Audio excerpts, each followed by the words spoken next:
और आप क्या जाने के लैलतुल कद्र क्या है। लैलतुल कद्र खैरुम मिन अल्फि शहर, लैलतुल कद्र तो 1000 महीने से बेहतर है। तो एक तो कुरान अल्लाह ताला के यहाँ से आसमान पर उतरा, फिर वहाँ से थोड़ा थोड़ा करके हमारे नबी के ऊपर उतरा है। इसलिए अल्लाह कह रहा है कि रमज़ान का महीना वो महीना है जिसमें कुरान उतारा गया है। अल्लाह ताला ने लौहे महफूज से आसमान दुनिया पर जो कुरान उतारा है वो रमज़ान के महीने में उतारा है अपने प्यारे नबी के ऊपर, रमज़ान के महीने की आखिरी अशरे की किसी रात में। और वो रात कौन सी है? ये वही रात है जिसको लैलतुल कद्र कहा गया और जिसके बारे में अल्लाह ने कुरान की सूरत नाजिल की, इन्ना अंज़लनाहु फी लैलतिल कद्र वमा अदराका मा लैलतुल कद्र लैलतुल कद्र खैरुम मिन अल्फि शहर। ऐ मेरे नबी, इस कुरान को हमने लैलतुल कद्र में उतारा है और आप क्या जाने के लैलतुल कद्र क्या है। लैलतुल कद्र खैरुम मिन अल्फि शहर, लैलतुल कद्र तो 1000 महीने से बेहतर है। तो एक तो कुरान अल्लाह ताला के यहाँ से आसमान पर उतरा, फिर वहाँ से थोड़ा थोड़ा करके हमारे नबी के ऊपर उतरा है। इसलिए अल्लाह कह रहा है कि रमज़ान का महीना वो महीना है जिसमें कुरान उतारा गया है। और आज अफसोस की बात है, हमारा वो नौजवान जो 24 घंटे में हज़ारों बार मोबाइल खोलता है कि व्हाट्सएप पर किसका मैसेज आया, इंस्टा पर किसका मैसेज आया, फेसबुक की पोस्ट को कितने लोगों ने लाइक कर लिया और इंस्टाग्राम के फोटो को कितने लोगों ने लाइक कर लिया, व्हाट्सएप के स्टेटस को कितने लोगों ने देख लिया। एक एक मैसेज को पढ़ता है, एक एक लाइक को देखता है। लोगों के लाइक की इतनी परवाह करने वाला इंसान, शायद इतनी मर्तबा तूने कुरान को पढ़ा होता तो अल्लाह तुझे लाइक कर लेता। अगर तूने कुरान से इतना ताल्लुक जोड़ा होता तो अल्लाह की नज़र में तू पसंदीदा हो जाता। मेरे प्यारे साथियों, आप जिससे मोहब्बत करते हैं उसके मैसेज का इंतज़ार करते हैं। अगर आप अब्दुल गफ्फार साहब से मोहब्बत करते हैं और आपने उनको मैसेज किया है और आपके मैसेज को उन्होंने ओपन तक नहीं किया, खोला तक नहीं, और आपसे 1 साल के बाद अब्दुल गफ्फार साहब मिले और कहा कि अरे यार क्या हाल चाल है, दोस्ती का आपको जो है दम भरने की कोशिश की और दोस्ती का नाम लिया, तो आप गुस्से में कहेंगे कि अरे भाई जाओ, आप तो इतने बड़े इंसान हैं कि आपने मेरा मैसेज तक खोल के नहीं देखा, आप क्या दोस्ती की बात करते हैं। दुनिया में हम देखते हैं कि दोस्त का मैसेज आता है तो ऐसा नहीं हो सकता कि हम दोस्त भी माने और उसका मैसेज इग्नोर कर दें। मेरे प्यारे साथियों, अल्लाह का कलाम और अल्लाह का मैसेज है ये कुरान, और ये कुरान आज हमारे घरों में गर्द खा रहा है, धूल और मिट्टी खा रहा है। कुरान रखा हुआ है रेशम के कपड़े में लपेटकर, उस कुरान को कभी खोलने की हम कोशिश तक नहीं करते। मेरे प्यारे साथियों, यही वजह है कि हमारे दिल कठोर से कठोर होते चले जा रहे हैं, हमारे दिलों पर ताले लगे हुए हैं। दिल के ताले को अगर खोलना है तो कुरान से अपना ताल्लुक जोड़ लो। मेरे प्यारे साथियों, कुरान कहता फला यतदब्बरूनल कुरान अला कुलूबिन अक़फ़ालुहा, तुम कुरान के ऊपर गौर क्यों नहीं करते? कहीं ऐसा तो नहीं तुम्हारे दिलों के ऊपर ताले लगे हुए हैं, कहीं ऐसा तो नहीं कि तुम्हारे दिल लॉक हो चुके, तुम्हारे दिल का पासवर्ड कुरान है, तुम्हारे दिल का पैटर्न कोड कुरान है, तुम्हारे दिल के लॉक को अनलॉक करने का तरीका कुरान के अंदर गौर करना है। जब तुम कुरान के ऊपर गौर करोगे तो तुम्हारे दिल का लॉक खुल जाएगा। हमारे दिल की क्या हैसियत है? कुरान तो वो किताब है, अल्लाह कहता है लौ अंज़लना हाज़ल कुरान अला जबलिन, इस कुरान को हमने किसी पहाड़ के ऊपर भी उतारा होता, लरअयतहु खाशिअम मुतसद्दिया, तो तुम देखते कि पहाड़ भी अल्लाह के खौफ से रेजा रेजा हो जाता। तरावी पढ़ाने वाले को कितना पैसा देते हो? बाज़ जगहों पर तो साहब मसला लोग पूछते हैं, मौलवी साहब तरावी पढ़ाने वाले को पैसा देना जायज़ है कि नहीं? अच्छा, मतलब तुम ये पूछ रहे हो कि तरावी पढ़ाने वाले को पैसा देना जायज़ है कि नहीं? वो बेचारा पूरे महीने खड़ा होकर के तरावी की नमाज में कुरान पढ़ा रहा और तुम उसको चंद पैसे देते हो तो मसला पूछ रहे हो कि पैसा देना जायज़ है कि नहीं? शर्म आनी चाहिए और चुल्लू भर पानी में डूब मरना चाहिए। फ्री है, झाड़ू लगाने वाला भी आपके मोहल्ले में आता है तो उसकी तनख्वाह लेता है। ऐ मुसलमान, तूने सबसे हकीर समझा है तो कुरान को समझा है। कुरान पढ़ने पढ़ाने वाले का उसने पैसा मांग लिया तो जान निकलती है तेरी। पिछले साल एक न्यूज़ मैंने पढ़ी थी, गुजरात में अहमदाबाद में एक हाफिज साहब ने तरावी की नमाज पढ़ाई थी। उनको वहाँ की जो मस्जिद के मुसल्लियान थे, किसी ने खुश होकर के 4 व्हीलर दे दी थी। 4 व्हीलर की चाबी के साथ हाफिज साहब का फोटो आया। हमारे यहाँ तो लोग सुन करके साहब बेहोश हो जाएंगे, अरे तरावी पढ़ाने वाले को 4 व्हीलर मिल गई।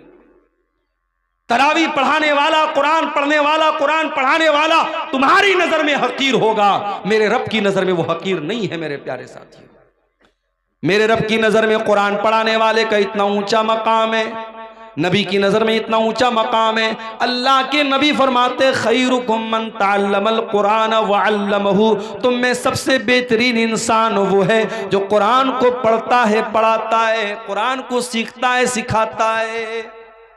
याद रखो मेरे प्यारे साथियों, आप कब्र में जाएंगे, वहां भी ये कुरान आपके काम आएगा। कब्र में सवाल पूछा जाएगा, मुनकर नकीर सवाल पूछेंगे, मन रब्बु का, तेरा रब कौन है? मन नबियों का, तेरे नबी कौन है? माँ दीनों का, तेरा दीन क्या है? 3 सवाल होगा कब्र में, 3 सवाल होगा। और माफ करना, इन तीनों सवालों का जवाब मैथमेटिक्स की किताबों में नहीं मिलेगा, साइंस और जियोग्राफी की किताबों में नहीं मिलेगा, हिस्ट्री की किताबों में नहीं मिलेगा, भूगोल की किताबों में नहीं मिलेगा। इन तीनों सवालों का जवाब कहां मिलेगा? जब मोमिन सही जवाब देगा, मेरा रब अल्लाह है, मेरे नबी मोहम्मद सल्लल्लाहु अलैहि वसल्लम है, मेरा दीन इस्लाम है, तो फरिश्ता पूछेगा वमा युद्री का, तुझे इन तीनों सवालों का जवाब कैसे पता चला? तो बंदा कहेगा करा तो किताब अल्लाह फ़आमनतु बिही वसद्दक़तु, मैंने कुरान को पढ़ा था, मैं कुरान पर ईमान लाया था, मैंने कुरान को सच माना था, कुरान के जरिए मुझे इन तीनों सवालों का जवाब मिला है। मेरे प्यारे साथियों, ये कुरान कब्र में भी आपके काम आएगा। औलाद के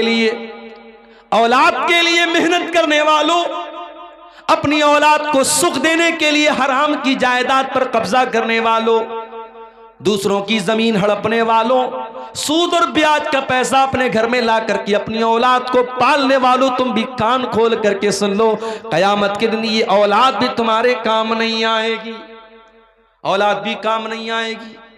कुरान कहता है यौम यफ़िरुल मरउ मिन अख़ी व उम्मिही व अबी व साहिबतिही व बनी, क़यामत के दिन इंसान अपनी माँ को देख करके भागेगा, अपने बाप को देख करके भागेगा, अपनी बीवी को छोड़ करके भागेगा, अपने भाई को छोड़ करके भागेगा, अपनी बीवी बच्चों को छोड़ करके भागेगा, अपनी औलाद को छोड़ करके भागेगा। क्यों भागेगा? लिकुल्लि इम्रिइम मिनहुम यौमइज़िन शानु युग़नी, इसलिए कि कयामत के दिन किसी के पास इतनी फुर्सत नहीं होगी कि वो दूसरे का हाल चाल ले। कयामत के दिन तो नफसी नफसी का आलम होगा, हर इंसान को अपनी पड़ी होगी, वहाँ औलाद भी आपके काम नहीं आएगी। लेकिन एक चीज कयामत के दिन भी काम आएगी। कौन सी चीज? अल्लाह के नबी फरमाते हैं इक़राउल कुरान, ओ लोगो कुरान पढ़ा करो, फ़इन्नहु याती यौमल क़ियामति शफ़ीउन लिअस्हाबिही, इसलिए कि कयामत के दिन कुरान आएगा, तुम्हारे हक में सिफारिश करेगा, कुरान तुम्हारे लिए लड़ेगा अल्लाह की बारगाह में और कहेगा अल्लाह, जब दुनिया रात में सोया करती थी, तेरा ये बंदा रात में कुरान पढ़ा करता था, जब दुनिया दिन में काम और धंधे में लगी रहती थी, ये बंदा खाली टाइम में कुरान पढ़ा करता था, कुरान आपके लिए लड़ेगा और कुरान आपके लिए हुज्जत बनेगा, दलील बनेगा कयामत के दिन। रमजान का महीना कुरान का महीना है मेरे साथी, कोशिश करो। मैं ये नहीं कहता कि आप इतना कुरान खत्म कर लो, मैं ये नहीं कहता कि आप डेली एक कुरान खत्म कर लो, वो सबके बस की बात नहीं है। उलमा ने यह भी लिखा है 3 दिन से कम टाइम में कुरान खत्म करना मना है, मगर रमजान का महीना या और कोई ऐसा टाइम जिसमें ज्यादा नेकी करने का हुक्म दिया गया है, उसमें आपको मना नहीं है। उसमें आप अगर चाहें तो रमज़ान में डेली आप एक कुरान ख़त्म कर सकते, बल्कि बाज़ उलमा बाज़ अइम्मा से साबित है कि वो रमज़ान में डेली एक कुरान ख़त्म करते थे। आम दिनों में मना है कि 3 दिन से कम टाइम में कुरान ख़त्म ना किया जाए, ताकि बहुत जल्दी जल्दी कुरान ना पढ़ा जाए, कुरान को समझ के पढ़ा जाए। मगर रमज़ान के महीने में आप जितनी स्पीड के साथ और जितना ज़्यादा कुरान पढ़ें, कोई हरज की बात नहीं। आप तिलावत सही करें, अच्छे अंदाज में करें, जल्दबाजी के चक्कर में कुरान का माना और मतलब ना ख़राब करें। लेकिन अगर आप जितना भी पढ़ सकते हैं कुरान ज़्यादा ज़्यादा पढ़ें।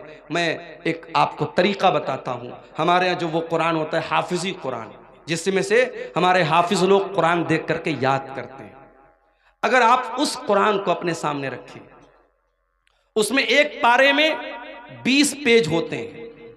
आपको क्या करना है? हर नमाज के पहले अजान हुई ज़ोहर की, अल्लाहु अकबर, आप मस्जिद में पहुंच जाओ और अजान के बाद आप मस्जिद में पहले 2 रकात सुन्नत पढ़ लो और बैठ करके 2 पेज आप उसको पढ़ लो। सिर्फ 2 पेज पढ़ने में 5 मिनट लगेगा। हाफिजी कुरान की बात कर रहा हूँ, जो 16 लाइन का 15 लाइन का आता है, आयत पर शुरू होता है आयत पर ख़त्म होता है, उस कुरान की बात कर रहा हूँ। 2 पेज आपने पढ़ लिया नमाज के पहले। अब जोहर की नमाज आपने पढ़ी, जोहर की नमाज के बाद सुन्नत आपने पढ़ लिया, 2 रकात या 4 रकात, जितनी भी अल्लाह ने आपको तौफीक दी। उसके बाद आप बैठे हैं मस्जिद में, अब फिर कुरान खोलिए और 2 पेज और पढ़ लीजिए। 2 पेज नमाज के पहले, 2 पेज नमाज के बाद, 4 पेज हो गए। ऐसा ही आप 5 टाइम की नमाज में कर लीजिए। सिर्फ इतना कर लीजिए आप रमजान में कि हर नमाज के पहले 2 पेज पढ़ना है, हर नमाज के बाद 2 पेज पढ़ना है। 5 टाइम की नमाज में आपके 20 पेज हो जाएंगे। एक पारा आपका आराम से डेली, आप कोई एक्स्ट्रा टाइम आपको नहीं निकालना पड़ा। 5 मिनट आपने नमाज के पहले निकाला, 5 मिनट नमाज के बाद निकाला। आप हर नमाज के बाद इस तरीके से भी करेंगे, एक्स्ट्रा टाइम नहीं भी निकालेंगे, तो कम से कम एक कुरान तो आप रमजान में खत्म कर लेंगे इंशाअल्लाह। ये एक मैं तरीका आपको बता रहा हूं। रमजान कुरान का महीना है मेरे साथियों, तवज्जो दो। और 2 तरीके की तिलावत करो रमजान में। एक तिलावत तो ये वाली कर लो कि बस पढ़ना है, सिर्फ पढ़ोगे तब भी सवाब मिलेगा। और एक तिलावत और करो कि समझ करके पढ़ना है। अल्हम्दुलिल्लाहि रब्बिल आलमीन। अब ये आयत आपने पढ़ी, अब नीचे तर्जमा पढ़ लो। तमाम तारीफें अल्लाह के लिए हैं जो सारे जहान का रब है। फिर हो सके तो कोई तफसीर पढ़ लो, तफसीर इब्ने कसीर आती है उर्दू में, वो देख लो। अहसनुल बयान उर्दू की बहुत अच्छी तफसीर है, उसको देख लो। अगर कोई किताब नहीं पढ़ सकते, मोबाइल पर ऐप आता है तफसीर का, अहसनुल बयान का ऐप भी आता है, ऐप से पढ़ लो। धीरे धीरे एक एक आयत की तफसीर जितना टाइम निकाल सकते हो पढ़ो। कुरान पढ़ने का और कुरान पर गौर करने का महीना है रमजान का। ये 2 काम हमें और आपको करना है मेरे साथ। और आगे बढ़िए। सीमांचल के इलाके में बैठा हूं मैं। जब तक मौलाना अजीजुर रहमान साहब यहां आकर के तरन्नुम के साथ बंगला जबान में दुआएं न करें, मदरसे को चंदा नहीं मिलेगा। कई जगहों पर लोगों ने मुझसे कहा मौलाना आप चंदा कीजिए, मुझे चंदा करना आता नहीं। और मैं वो लंबी लंबी ये जो दुआएं देते हैं दान देने वाले को तरन्नुम के साथ बंगला ज़बान में, अल्लाह ताला बिल्कुल जन्नतुल फिरदौस में पहुंचा देते, मैं पहुंचा भी नहीं सकता मैं। तो अब ये जो मिजाज हमारा बना है कि जब तक दुआ नहीं करेगा सामने वाला, ऐलान नहीं करेगा माइक से, तब तक हम चंदा नहीं देंगे। ये मिजाज भी बदलने की जरूरत है। जरूरी नहीं है कि हर बात का माइक में ऐलान कराया जाए। बनारस में एक मस्जिद बन रही है हमारे मोहल्ले के करीब में। एक अल्लाह का बंदा आया, नमाज उसने पढ़ी, उसने ऐलान सुना कि यह मस्जिद की तामीर का काम चल रहा है। मस्जिद की कमेटी के जिम्मेदार के कान में धीरे से उसने कहा मौलाना साहब मस्जिद की तामीर में जितना छड़ लगेगा मैं देने को तैयार। कोई ऐलान नहीं हुआ, कोई माइक पर लंबी चौड़ी दुआएं उसके लिए नहीं की गई। उसके दिल में अल्लाह ने यह बात डाली मस्जिद बन रही है, जितना छड़ लगेगा मेरी तरफ से लगेगा, जितना सरिया लगेगा मेरी तरफ से लगेगा। कोई अल्लाह का बंदा आता है कहता जितने सीमेंट लगेंगे मैं दे दूंगा। काम इस तरीके से होता है मेरे प्यारे साथियों। आज हमारे अंदर अगर किसी चीज की कमी है तो इखलास की कमी है। किसी गरीब को राशन का किट भी हम देते हैं ना, तो फोटो खींचते हैं और अखबार में डालते हैं कि हमने एक गरीब की मदद की। गरीब की मदद तुमने क्या की? तुमने गरीब की इज्जत को नीलाम कर दिया। जिस गरीब को तुमने कैमरे के सामने फोटो खींच करके मीडिया पे डाला है, उस गरीब की क्या इज्जत नहीं है? क्या उसकी कोई इज्जत नफ्स नहीं, उसकी कोई खुददारी नहीं है? किसी की मदद करने के नाम पे उसकी इज्जत को नीलाम करते हो। किसी जमाने में मुहावरा तक कहावत थी नेकी कर दरिया में डाल, अब कहावत बदल गई। अब नेकी कर फेसबुक पर डाल, नेकी कर यूट्यूब पर डाल, नेकी कर स्टेटस पे डाल। अब तो साहब खाने काबा का तवाफ भी हो रहा तो वहां भी सेल्फी ले रहे हैं। अब एक ही चीज की सेल्फी बची है, अब्बा मर जाएं तो उनके लाश के साथ भी सेल्फी ले जाए। अब वो भी लोग लेना शुरू कर दिए हैं, अपने मरे हुए बाप के साथ भी लोग सेल्फी ले रहे हैं। अल्लाह माफ करे हम सब। नुमाइश का दौर है, शोहरत का दौर है, रियाकारी का दौर है। रमजान का महीना हमें ये सबक भी सिखाता है मेरे साथी कि कुछ इबादतें ऐसी भी होनी चाहिए जो हमारे और अल्लाह के बीच में होनी चाहिए। और रोजा ऐसी ही एक इबादत है। सुबह फजर के टाइम आपने सहरी खाई, जो भी आपने सहरी खाई, मैं नहीं जानता आपके सीमांचल में क्या क्या खाते हैं। हो सकता है कुछ लोग गोश्त भी खाते हो, सब्जी भी खाते हो, रोटी चावल भी खाते हो। जो भी आपने सहरी के टाइम खाया, सुहर की अजान हो गई, जाहिर है 4 बजे आपने सहरी खाई थी, 12:30 बजे अज़्हर की अजान हो रही है, 8 घंटे का टाइम गुजर चुका है, 8.5 घंटे का। मार्च का महीना चल रहा है, गर्मी का आलम है। आप मस्जिद में आए, आपने वजू करने के लिए पानी से अपने हाथों को धोया, चुल्लू में पानी लिया, मुंह में डाला, हलक सूख रहा है।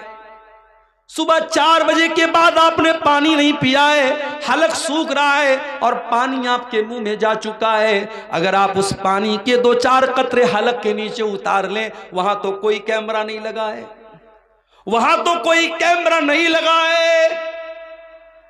लेकिन हां, एक बात आपसे यह भी कहना चाहूंगा, जिसके दिल में अल्लाह का डर ना हो, वो खाने काबा में जाके, मक्का में जाकर के भी वहां पर भी वो गंदा काम करता है। अभी कल एक साहब ने मुझको बताया कि खाने काबा के पास जो लोग तवाफ करते हैं, अगर दूसरे का सामान वो उठा लेंगे, उनको ये लगेगा लाखों की भीड़ है, कौन देखने जाता है, मगर हजारों कैमरे हरम में लगे हुए हैं, हजारों कैमरे लगे हुए हैं और पूरा कंट्रोल रूम मौजूद है और हजारों वहां सीआईडी के लोग और सीबीआई के लोग और पुलिस के लोग उन कैमरों पर नजर रखते हैं। अगर आपने दूसरे का सामान उठाया तो पुलिस फौरन कैमरे से आपको देख लेगी और आपसे पूछताछ हो सकती है, और दूसरे का सामान आपने अगर जानबूझ करके ले लिया है तो आप पकड़े जा सकते हैं। इसलिए जो लोग हज करने जाते, उम्रा करने जाते, उनको यह सिखाया जाता है कि हरम में कोई भी सामान, आपका अपना सामान है तो अलग बात है, किसी का कोई सामान छूने की कोशिश मत करना। एक साहब ने एक वाकया बताया कि तवाफ के दौरान एक हिंदुस्तानी हाजी और हिंदुस्तानी मुसलमान, 50 साल के ऊपर का मुसलमान, बार बार औरतों को टच कर रहा था। तवाफ के दौरान वो गंदा इंसान बार बार औरतों को टच कर रहा था और कैमरे की नजर से जो कंट्रोल रूम में पुलिस वाले मौजूद थे, वो बार बार देख रहे थे कि ये इंसान एक बार नहीं, 2 बार नहीं, इसने 20 बार ऐसा किया। पुलिस ने उसको अरेस्ट कर लिया। जब जेल में पहुंचा है वो इंसान, उसके जवान बेटे पहुंचे, उसकी बेटियां पहुंची, नहीं हमारा बाप इतना गंदा काम नहीं कर सकता। पुलिस वालों ने कैमरे की क्लिप ला के सामने रख दी, तो देख लो तुम्हारे बाप ने क्या किया है। इसका मतलब यह हुआ कि जो ठरकी इंसान होता है, जो गंदा इंसान होता है, जिसके दिमाग में शैतान भरा होता है, वो मक्के में पहुंच जाए, खाने काबा के पास पहुंच जाए, वहां भी उसके दिमाग की गंदगी खत्म नहीं होती है। मेरे साथी, आपको खाने काबा के पास भी इतना गंदा काम करने से अगर कोई चीज रोक सकती है, अल्लाह का डर और अल्लाह का तकवा ही रोक सकता है। और रमजान का रोजा हमें यही सिखाता है। मेरे साथियों, सुबह 4 बजे हमने सहरी में पानी पिया है, जुहर के वजू में पानी के कतरे मुंह के अंदर जा रहे हैं, 2-4 कतरे हलक के नीचे चले जाएं, कौन देखने जाता है, मगर बंदा 2-4 कतरे भी अपने हलक के नीचे जाने नहीं देता है। क्यों? अल्लाह ताला के आम क्या जवाब देंगे? हमारा रोजा बर्बाद हो जाएगा, हमारे रोजे का कोई मतलब नहीं रह जाएगा। इसीलिए अल्लाह के नबी फरमाते हैं कि अल्लाह ताला कहता है अस्सौमु ली व अना अजज़ी बिही, कि बंदा रोजा मेरे लिए रखता है और उसका बदला मैं ही दूंगा। यदौ ताम व शराबहु व शहवतहु मिन अजली, बंदा मेरे लिए खाना छोड़ देता है, बंदा मेरे लिए पानी छोड़ देता है, बंदा मेरे लिए शहवत छोड़ देता है। बीवी मौजूद है, बीवी के पास नहीं जाता, खाना मौजूद है, खाना नहीं खाता है, पानी मौजूद है, पानी नहीं पीता है। अल्लाह के लिए रोजा हमें इखलास सिखाता है, रोजा हमें अल्लाह का डर सिखाता है। रोजे से सबसे बड़ा मकसद मेरे प्यारे साथियों यही है कि हमारे दिलों में अल्लाह का तकवा पैदा हो जाए। इसीलिए अल्लाह कुरान के दूसरे पारे में कहता है या अय्युहल्लज़ीना आमनू कुतिबा अलैकुमुस्सियामु कमा कुतिबा अलल्लज़ीना मिन क़ब्लिकुम लअल्लकुम तत्तकून। ऐ ईमान वालो, तुम पर रोजे फर्ज किए गए जिस तरीके से तुमसे पहले के लोगों पर फर्ज किए गए, ताकि तुम मुत्तकी बन जाओ, ताकि तुम्हारे दिलों में अल्लाह का तकवा, अल्लाह का डर पैदा हो जाए। तो रमजान के अंदर तकवा पैदा करो मेरे साथी, और आगे बढ़िए। रमजान के अंदर एक काम हमें और भी करना है। रमजान दुआ का महीना है, कुरान में जहाँ अल्लाह ताला ने रमज़ान के रोज़े का जिक्र किया वहीं पर फरमाया वइज़ा सालका इबादी अन्नी फ़इन्नी क़रीब। ऐ मेरे नबी, जब मेरे बंदे आपसे मेरे बारे में सवाल करें उन्हें जवाब दे दो मैं करीब हूँ, मैं करीब हूँ। उजीबु दावत दाई, मैं दुआ करने वाले की दुआ को सुनता हूँ। शर्त यह है फल यस्तजीबू ली वल युमिनू बी, कि बंदा मेरी बात माने और मेरे ऊपर ईमान रखे। रमज़ान दुआ का महीना है मेरे साथियों। जब आप भूखे प्यासे रह करके अल्लाह की बारगाह में हाथ फैलाते हैं, अल्लाह आपकी दुआ को रायगा नहीं करता, अल्लाह आपकी दुआ को लौटाता नहीं है। इसीलिए अल्लाह के नबी फरमाते हैं सलासु दावतिन ला तुरद, 3 लोगों की दुआ अल्लाह ताला लौटाता नहीं है। दावतुल वालिदिल वलदिही, एक बाप की दुआ, बाप जब अपनी औलाद के हक में दुआ करता अल्लाह उस दुआ को कभी लौटाता नहीं है। वह दावतुल मुसाफिर, और मुसाफिर की दुआ को अल्लाह ताला लौटाता नहीं है। वह दावतुस साइम, और रोजेदार की दुआ को भी अल्लाह ताला लौटाता नहीं है। रोजे की हालत में मेरे प्यारे साथियों दुआ करो, अपने लिए भी दुआ करो, अपने बच्चों के लिए दुआ करो, अपने माँ बाप के लिए दुआ करो, सारी उम्मत के लिए दुआ करो, मुल्क के हालात के लिए दुआ करो, अपने कारोबार और रोजी रोटी के लिए दुआ करो। और बेहतर यह है कि जो अल्लाह के नबी जो दुआएं करते थे, आप दुआ की कोई किताब ले लो। एक अच्छी सी किताब का नाम मैं आपको बता रहा हूँ, हिस्नुल मुस्लिम, बहुत अच्छी किताब है दुआ की। आप ऑनलाइन भी इसको अपने मोबाइल के प्ले स्टोर में जाके इसको डाउनलोड कर सकते हैं। उसमें छोटी छोटी दुआएं हैं, आप देख के उनको पढ़ लीजिए या याद करके पढ़ लीजिए। दुआओं को रोजे की हालत में खूब कीजिए। रमजान दुआ का महीना है मेरे प्यारे साथी। रमजान सब्र बर्दाश्त का भी महीना है। आप रोजे की हालत में एक इंसान आपके पास आता है, गाली दे देता है आपको, बुरा भला कह देता है आपको, आप सुबह से कुछ खाए नहीं है, भूखे हैं। और जब इंसान भूखा रहता है तो उसका पारा और हाई हो जाता है, उसका बीपी और बढ़ जाता है, उसको और ज्यादा गुस्सा आने लगता है। होना तो ये चाहिए ताकि जब आप रोजे की हालत में हैं और कोई आपको आ करके गाली दे दे तो होना तो ये चाहिए ताकि शरीयत आपको इजाजत दे दे कि आप तो भूखे प्यासे हैं, आप गाली का जवाब गाली से दे सकते हैं, आप गुस्से का जवाब गुस्से से दे सकते हैं। होना तो ये चाहिए था, मगर नहीं। अल्लाह के नबी फरमाते हैं जब तुम में से कोई रोजे की हालत में हो फ़इनिम्रुउन क़ातलहु औ साबहु, अगर कोई गाली गलोच करे, अगर कोई लड़ाई करे तो गाली के जवाब में गाली न दे, लड़ाई के जवाब में लड़ाई न करे, बल्कि साफ साफ कह दे इन्नी साइम, मैं रोजे की हालत में हूं, मैं रोजे की हालत में लड़ नहीं सकता। ओ लोगों जो रोजे की हालत में गाली गलोच करते हो, ओ लोगों जो रोजे की हालत में लोगों से लड़ाई झगड़े करते हो, खबरदार खबरदार, तुमने रोजे का मतलब ही नहीं समझा। रोजा सिर्फ खाने से रुकने का नाम नहीं, पानी से रुकने का नाम नहीं। अल्लाह के नबी फरमाते हैं मल्लम यदा कौल ज़ूर वल अमल बिही, जो झूठी बात को अपनी जबान से निकालता है और झूठी बात पर अमल करता है, फलैसा लिल्लाहि हाजतुन, तो अल्लाह को कोई जरूरत नहीं कि वो अपना खाना छोड़ दे, पानी छोड़ दे। रोजे की हालत में कंट्रोल करो अपने आप को। रोजा हमें कंट्रोल करना सिखाता है।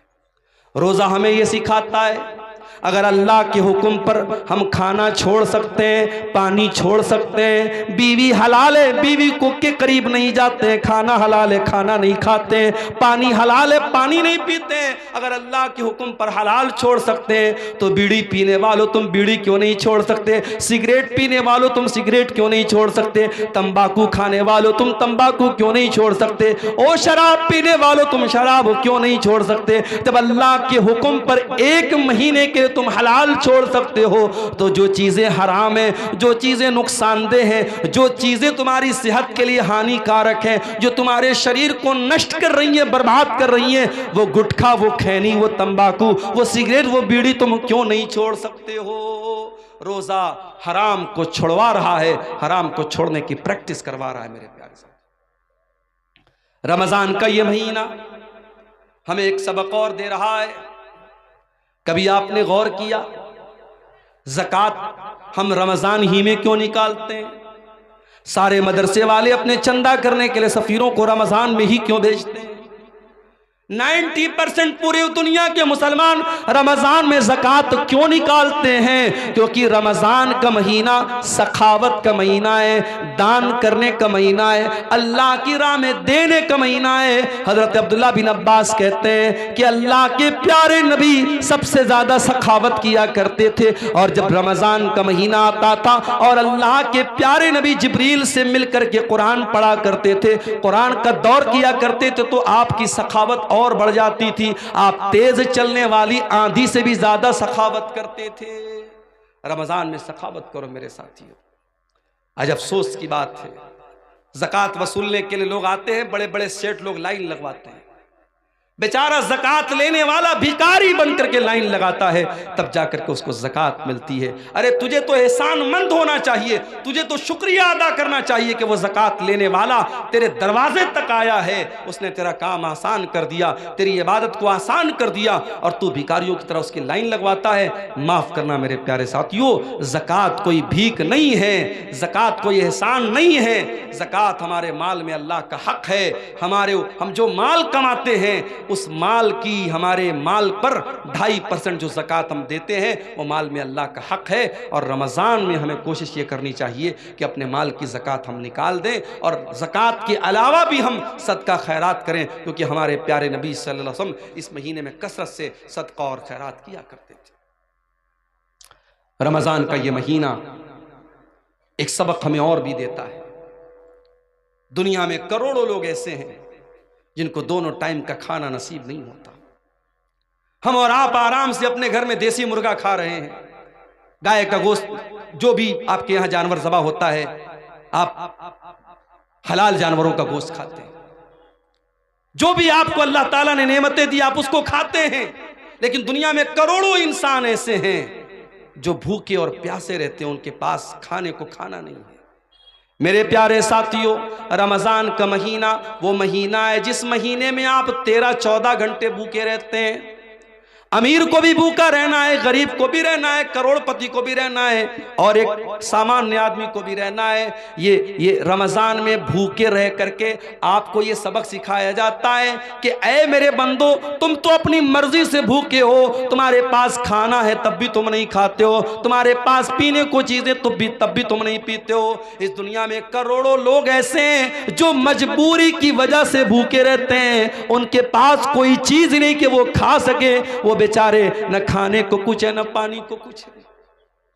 रमजान के इस महीने में जब आप दस्तरखान पर तरह तरह की चीजों को खाने के लिए बैठा करो मेरे साथियों, तो आप फलस्तीन के शहर गाजा के अपने उन भाइयों को याद कर लेना, जब हेलीकॉप्टर से खाने की किटें उनको फेंकी जाती हैं, उनके छोटे छोटे बच्चे खुश हो जाते हैं। 3 दिन बाद 4 दिन बाद उनको खाने को कुछ मिल जाता है। मेरे प्यारे साथियों, वो भी तो आपके मुसलमान भाई हैं, वो भी तो आपके कलमा गो भाई हैं, इसी धरती पर रहते हैं। उनके घरों को तबाह कर दिया गया, उनके कारोबारों को बर्बाद कर दिया गया, उनकी दुकानों पर बुलडोजर चला दिया गया।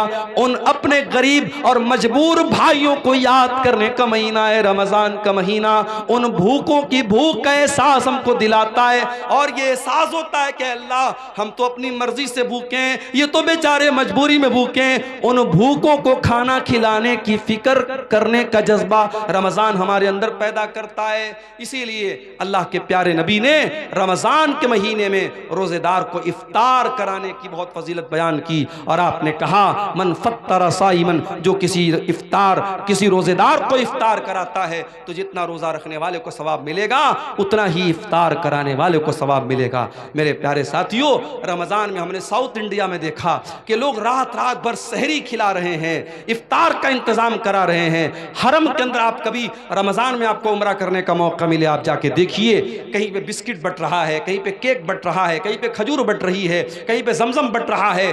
कितने अल्लाह के बंदे करोड़पति लोग हैं, वो लोगों को बांट रहे हैं कि रोजेदारों के इफ्तार में मेरा भी पैसा शामिल हो जाए, रोजेदार के हलक में मेरे भी खाने पीने की चीजें पहुंच जाएं। मेरे प्यारे साथियों, ये जज्बा रमजान हमें अपने अंदर पैदा करने की, हमें जज्बा हमारे अंदर पैदा करता है। और आखिरी बात मेरे प्यारे साथियों, रमजान का महीना हमें अपने अंदर चेंजिंग लाने का सबक देता है। जैसे ही रमज़ान का महीना आएगा हमारी ज़िंदगी चेंज हो जाएगी। ऐसे आम तौर से जो लोग फजर में भी उठते हैं, वो फजर में उठते हैं, नमाज पढ़ते हैं, लेकिन रमज़ान के महीने में आप फजर से भी 1 घंटा पहले उठते हैं, ब्रश करते हैं, बाथरूम जाते हैं, उसके बाद आप बैठ करके सहरी करते हैं, फिर दिन में आपकी आदत है 11 महीने आप दोपहर का खाना खाते हैं, सुबह 10 बजे नाश्ता करते हैं। रमज़ान के महीने में कोई नाश्ता नहीं, कोई दोपहर का खाना नहीं, सुबह सहरी आपने खाई, फिर डायरेक्ट आप इफ्तार के टाइम खाते हैं। सोने का टाइम बदल गया, खाने का टाइम बदल गया। रमजान में 1 महीने के लिए जिंदगी बदल जाती है। सबक ये मिला कि अगर हम अपने आप को बदलना चाहें तो बहुत कुछ बदल सकते हैं। मेरे प्यारे साथियों, शायर कहता है, खुदा ने आज तक उस कौम की हालत नहीं बदली, न हो जिसको ख्याल खुद अपनी हालत के बदलने का। अगर कौम के हालात को बदलना है, अगर मिल्लत के हालात को बदलना है, तो रमजान का महीना एक सबक दे रहा है कि 1 महीने के लिए अगर अपने टाइम टेबल को हम बदल सकते हैं तो हम कौम और मिल्लत के हालात को भी मेरे साथियों बदल सकते हैं। सवालात कुछ आए हैं। क्या नापाकी की हालत में सहरी खा सकते हैं?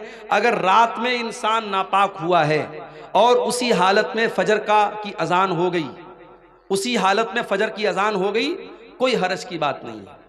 उसी हालत में सहरी खा लिया, कोई हरज की बात नहीं। लेकिन अगर नापाक हुआ है और फजर की अजान हो गई तो जल्दी से जाकर के गुस्ल कर ले ताकि जमात से नमाज पढ़े। अगर कोई इंसान नापाकी की हालत में रह जाता है और जानबूझ करके फजर की नमाज छोड़ देता है और फिर सुबह सो करके उठता है 9 बजे 10 बजे और फिर नहा धो के नमाज पढ़ता है, तो ये गलत है और ये सही नहीं है। नमाज को टाइम पर पढ़ना है। आपका रोज़ा सही हो जाएगा अगर आप नापाकी की हालत में सहरी करते हैं, मगर जमात से नमाज फ़र्ज़ है, उसको इंसान को नहीं छोड़ना चाहिए। इसलिए अगर कोई जनाबत की हालत में है तो जल्दी से गुस्ल कर ले ताकि जमात से नमाज पढ़ सके। क्या बिना सहरी खाए रोज़ा रख सकते हैं? बिना सहरी खाए नफिल रोज़ा तो रख ही सकते हैं। रमज़ान का रोज़ा भी रख सकते हैं, मगर एक शर्त है कि रात में आप ये नीयत करके सोए हों कि हाँ मुझे कल सुबह रोज़ा रखना है। नफिल रोज़े में नीयत ज़रूरी नहीं है। नफिल रोज़े में आप फजर के टाइम अगर उठे, अजान हो गई, आपके दिल में इरादा पैदा हुआ कि आज मैं रोज़ा रख लेता हूँ, सहरी नहीं खाई आपने फजर के बाद नियत कर ली, आप नफिल रोज़ा रख सकते हैं। मगर रमज़ान में रात ही में आपको दिल में ये इरादा करना पड़ेगा कि हाँ मुझे कल रोज़ा रखना। अगर ये इरादा करके आप सोए थे और सुबह आपकी नींद नहीं खुल पाई सहरी में, तो बगैर सहरी के भी आपका रोज़ा हो जाएगा। रोज़े की हालत में थूक निगलना कैसा है? ऑटोमेटिक नेचुरली तौर पे अगर कुछ थूक आपका हलक के अंदर चला जाता है तो कोई हरज की बात नहीं, लेकिन जानबूझ के अपने मुंह में ढेर सारा थूक बनाना और उसको निगलना, ये मुनासिब बात नहीं। ये जो है अखलाक के भी खिलाफ बात है। ऐसा नहीं करना चाहिए। बहरहाल उससे रोज़ा तो नहीं टूटेगा, मगर ऐसा करना ठीक नहीं है। क्या रोज़ेदार रोज़े की हालत में बीवी का बोसा ले सकते हैं? ले सकते हैं, मगर एक शर्त के साथ कि इंसान को अपने ऊपर कंट्रोल हो।